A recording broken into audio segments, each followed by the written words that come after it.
کیا ایک قابل رہائش سیارے پر ایک قابل رہائش چاند ہو سکتا ہے؟ یہ ایک بہت دلچسپ سوال ہے۔ میں عام طور پر نہیں کے ساتھ جواب دوں گا۔ سیارے یا چاند کا قابل رہائش ہونا چند چیزوں کی بنیاد پر ہوتا ہے، تاہم زیادہ اہم جسم کا حجم اور کمیت اور اس کا اپنے سیارے سے فاصلہ ہوتا ہے۔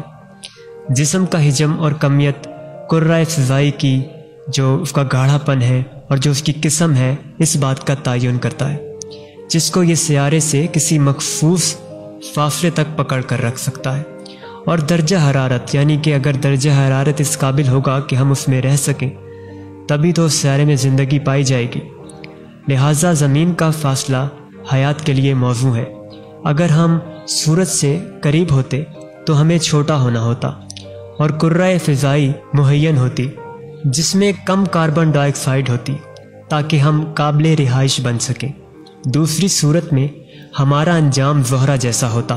اسی طرح ہم اگر دور ہوتے تو ہمیں بڑا ہونا ہوتا اور کرۂ فضائی کو زیادہ کاربن ڈائی آکسائڈ کے ساتھ گاڑھا ہونا ہوتا تاکہ وہ گرم رہ سکے۔ دوسری صورت میں ہمارا انجام بھی مریخ کی طرح ہوگا۔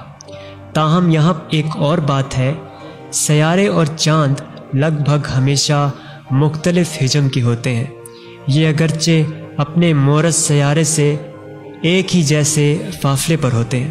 لہٰذا فرض کیجئے کہ چاند کے بجائے زمین کے گرد مریخ چکر لگا رہا ہے۔ مریخ غالباً سورج سے ایک فلکی اکائی کے فاصلے پر قابل رہائش ہونے کے لیے بہت چھوٹا ہے۔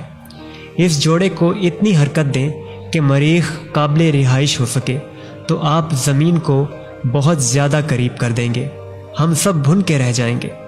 اب اگر سیارے اور چاند قریباً ایک ہی حجم کے ہیں تو یہ ممکن ہو سکتا ہے، لیکن اس طرح کی مداری تشکیلات بڑے سیارے اور چھوٹے چاند کے جوڑے کے مقابلے میں کم دائمی ہوتی ہیں اور ان کے پائے جانے کا امکان بھی کم ہوگا۔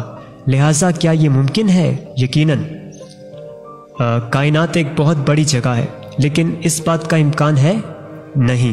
میرے خیال میں زیادہ تر نظام ہائے نجمی جس میں ہم قابل رہائش سیاروں کو دیکھیں گے وہ چاند کے بغیر ہوں گے۔